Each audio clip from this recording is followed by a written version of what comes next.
Gold, trusted gold buyers. మీరు తాకట్టు పెట్టిన బంగారాన్ని విడిపించి ఈ రోజు ఉన్న మార్కెట్ ధరకు కొనబడను.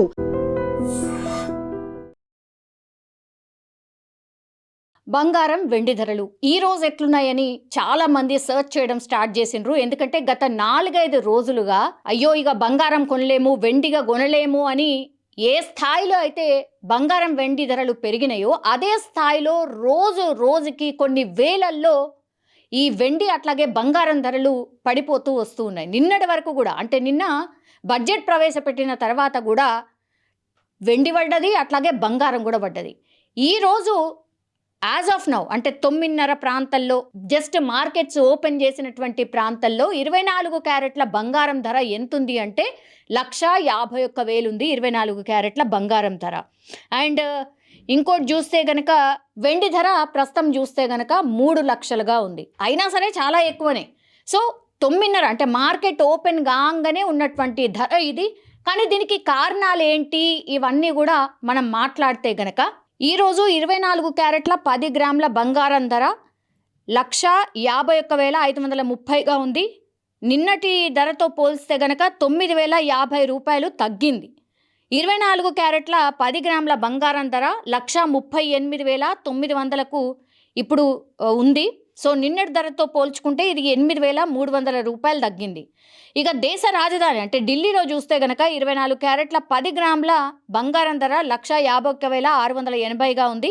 ఆల్మోస్ట్ సేమ్, ఇక కొద్దిగా వందలలో డిఫరెన్స్ ఉంది మనకు వాళ్ళకి. 22 క్యారెట్ల 10 గ్రాముల గోల్డ్ ధర 1,39,050 రూపాయలుగా ఉంది. ఇక వెండి విషయానికి వస్తే గనక 5 రోజుల క్రితం 4,25,000కు కిలో వెండి ఉందే, అట్లాంటిది ఇప్పుడు ఈరోజు యాజ్ ఆఫ్ నౌ 3 లక్షలకు చేరుకుంది. అంటే నిన్నటి ధరతో పోల్చుకుంటే గనక కిలోకి 50,000 రూపాయలు తగ్గింది. అంటే హైదరాబాద్లో ఈరోజు వెండి ధర కిలోకి 3 లక్షలుగా ఉంది. దేశ రాజధానిలో కూడా కిలో వెండి ధర 3 లక్షలుగా మనకైతే స్పష్టంగా కనిపిస్తోంది.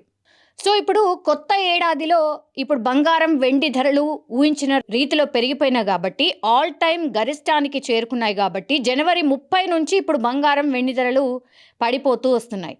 బడ్జెట్ ఉన్నది కాబట్టి ఈ మార్పులు వచ్చాయని కొందరు చెప్పిండ్రు. ఇన్వెస్టర్లు ప్రాఫిట్స్ తీసుకోవడంతోనే తగ్గుతున్నాయని మరికొందరు చెప్పిర్రు. అమెరికా ఫెడరల్ బ్యాంక్ చైర్మన్గా ట్రంప్ కెవిన్ వార్ష్ను నామినేట్ చేయాలని అనుకోవడంతోనే ఇప్పుడు పతనం మొదలైందని ఇంకొందరు భావించారు. ఏది ఏమైనా సరే బంగారం వెండి ధరల పరుగులకు ఇప్పుడు బ్రేక్ పడి పతనం మొదలైంది కాబట్టి ఇప్పుడు కొనుగోలుదారుల్లో ముఖ్యంగా మధ్యతరగతి వారు మళ్ళీ వాటిని కొనాలా లేదా కొంటే ఎలా ఉంటుంది అని ఆలోచనలో పడ్డారు. బంగారం వెండి ధరలు ఇంకా తగ్గుతాయా లేక కొనేందుకు ఇదే మంచి సమయమా అని చాలామంది అయితే ఇన్వెస్టర్స్ కొనుగోలుదారుల్లో ఇప్పుడు చర్చ అయితే మొదలైంది. ఇప్పుడు యూనియన్ బడ్జెట్ 2026 అంటే నిన్న ప్రవేశపెట్టినటువంటి బడ్జెట్లో మార్కెట్లో తీవ్ర అస్థిరత కనిపిస్తోంది. గత వారం అయితే బంగారం వెండి ధరలు 1980 తర్వాత తొలిసారి ఇంత భారీగా ఒక్క రోజులోనే పడిపోయినాయి. భారత్లో ఇప్పుడు 10 గ్రాముల బంగారం ధర 1,80,000 నుంచి 1,51,000కు చేరింది. అండ్ కిలో 4,20,000 నుంచి 3 లక్షలకు చేరిపోయింది. కాబట్టి అంతర్జాతీయ మార్కెట్లో బంగారం ఔన్స్కు సుమారు $4,864, వెండి $84.66 తగ్గింది. సో గత ఏడాది బడ్జెట్లో బంగారం వెండిపై దిగుమతి సుంకాన్ని సుమారు 15% నుంచి 6%కి తగ్గించిండ్రు. ఈ ఏడాది మరిన్ని మార్పులు ఉంటాయన్న ఊహాగానాల వల్ల కూడా మార్కెట్లో ఊగిసలాట పెరిగింది అని చెప్తున్నారు. ప్రస్తుతం అయితే దిగుమతి సుంకం దాదాపు 6%గానే కొనసాగుతోంది.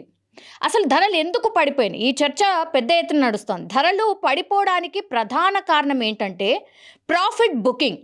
గత కొన్ని వారాలుగా ఇప్పుడు భారీ లాభాలు రావడంతో తక్కువ ధరలకు కొనుగోలు చేసిన ట్రేడర్స్ ఎవరైతే ఉన్నారో లాభాలు తీసుకోవడం స్టార్ట్ చేశారు. దీంతో మార్కెట్లో అమ్మకాలు పెరిగి ధరలు తగ్గిపోయాయి. ఈ ప్రభావం కేవలం భారత్కే కాదు, అంతర్జాతీయంగా కూడా బంగారం ఔన్స్కు $5,600 పై స్థాయి నుంచి $5,160, $5,320 మధ్యకైతే తగ్గిపోయింది. అండ్ వెండి కూడా $121 నుంచి $108 నుంచి $111కైతే దిగొచ్చింది. సో భారీ పతనం తర్వాత కూడా తక్కువ స్థాయిలో కొనుగోలు పెరుగుతున్నాయి. దేశీయంగా బంగారం ధర 1,57,000 నుంచి 1,59,000 వరకు మద్దతు ఉండబోతోంది అని ఒకటి. వెండి కూడా కిలోకి 3,55,000 నుంచి 3,60,000 వరకు నిలకడగా ఉండొచ్చు అని కూడా ఎక్స్పెక్టేషన్ చేశారు. ఇటీవల బంగారం వెండి ధరల పతనాన్ని అయితే భారీ పెరుగుదల తర్వాత వచ్చిన సాధారణ సవరణగా అయితే నిపుణులు అయితే చెప్తున్నారు. ధరలు పూర్తిగా కుప్పకూలే పరిస్థితి లేదు, ఇక స్థిరంగా ఉంటుంది అనే అభిప్రాయం కూడా వ్యక్తమవుతోంది. ఇన్వెస్టర్ల డిమాండ్ ఇంకా బలంగానే ఉంది కాబట్టి భారీగా ధరలు తగ్గిన ప్రతిసారి కొనుగోళ్లు పెరగబోతున్నాయి. దీర్ఘకాల పెట్టుబడిదారులు ఒక్కసారిగా మొత్తం డబ్బు పెట్టకుండా దశల వారీగా కొనుగోలు చేయడం మంచిదని నిపుణులు అయితే సూచిస్తున్నారు. తాత్కాలిక ట్రేడర్లకు మాత్రం ఇంకా ఈ ఊగిసలాట కొనసాగచ్చు, జాగ్రత్తగా వ్యవహరించాలి అని కూడా హెచ్చరిస్తూ ఉన్నారు. బంగారం వెండి ధరల్లో వచ్చినటువంటి ఈ తగ్గుదల తాత్కాలికమే, దీర్ఘకాలంలో మళ్ళీ బలపడే అవకాశాలు ఉన్నాయని విశ్లేషకులు అయితే భావిస్తున్నారు. ఎందుకంటే పెళ్ళిళ్ళు ఉన్నాయి, శుభకార్యాల కోసం అయితే ఆభరణాలు కొనాలి అనుకునే వారికైతే ఇది మంచి అవకాశం అని కూడా భావిస్తూ ఉన్నారు. ఒక రకంగా చెప్పాలంటే నిజంగానే ఇది ఒక గుడ్ న్యూస్ కూడా. ఎందుకంటే ఎంత భారీ మొత్తంలో వెండి అట్లాగే బంగారం పెరిగింది కాబట్టి దగ్గర 2 లక్షలు ఇక అవుతుంది అని ఎక్స్పెక్ట్ చేసిండ్రు. కానీ వరుసగా దగ్గర 1,95,000 దగ్గర నుంచి ఇప్పుడు 1,51,000 అంటే 40,000 బంగారం దిగింది. వెండి విషయానికి వస్తే 4,20,000 ఎక్కడ, ఇప్పుడు 3 లక్షలు ఎక్కడ. అందుకని ఇంకా కూడా దిగే అవకాశం ఉంది, తొందరపడద్దు, ఇప్పుడు కొనుగోలు చెయ్యకండి అనేటువంటి మాట ఒకటి చెప్తున్నారు. తర్వాత ఇప్పుడు ఎట్లాగో పెళ్ళిళ్ళు ఉన్నాయి, శుభకార్యాలు ఉన్నాయి కాబట్టి వాళ్ళకు చాలా చాలా హ్యాపీ. ఎందుకంటే 40,000 అంటే మాటలు కాదు కదా, 40,000 రూపాయలు ఒకటేసారి తగ్గింది కాబట్టి ఇప్పుడు కొంతమేర, ఇది కూడా చాలా ఎక్కువనే అయినా సరే కొంచెమన్నా బెటర్ అన్నటువంటి భావనలో ఇప్పుడు కస్టమర్స్ అయితే కనిపిస్తున్నారు. 5 తులాలు కొనేవాళ్ళు కనీసం 2-3 తులాలైనా కొనుక్కునే పరిస్థితి వచ్చింది. ఇది కొంత సంతోషదాయకం అన్నటువంటి మాట. ఇప్పుడు ఎవరైతే పెళ్ళిళ్ళు కానీ శుభకార్యాలు ఎవరైతే చేసుకునే వాళ్ళు ఉన్నారో వాళ్ళకు కొంత ఊరట అని మాత్రం చెప్పొచ్చు. కానీ ఈ ధరలు నిలకడగా ఉంటాయా అంటే ఏమో ఆ పరిస్థితి అయితే కనిపించట్లేదు. ఎవరైతే కొనాలనుకుంటున్నారో వాళ్ళు మాత్రం ఆగాలి అన్నటువంటి మాట నిపుణులు అయితే సూచిస్తున్నారు. నిజంగా ప్రస్తుతం ఉన్నటువంటి సమాజం దేనికి ప్రయారిటీ ఇస్తుంది? ఆర్థిక సంబంధాల చుట్టూ మాత్రమే తిరుగుతోంది. మళ్ళీ ఎన్నికలంగానే చాలా విరక్తి కలుగుతున్నాం. మంచి అనిపిస్తుంది కదా, లేడీస్ కూడా ఛాలెంజింగ్ జాబ్స్ చేసినప్పుడు చాలా బాగుంటది. ట్రాఫిక్ అసిస్టెంట్స్ గా నియమించిన ట్రాన్స్జెండర్స్ అందరితో సాల్యూట్ చేయించుకుంటున్నారు. ఫుడ్ డెలివరీ ఇవ్వటానికి వెళ్ళినటువంటి డెలివరీ బాయ్ అనిల్ పై కళ్ళ ముందు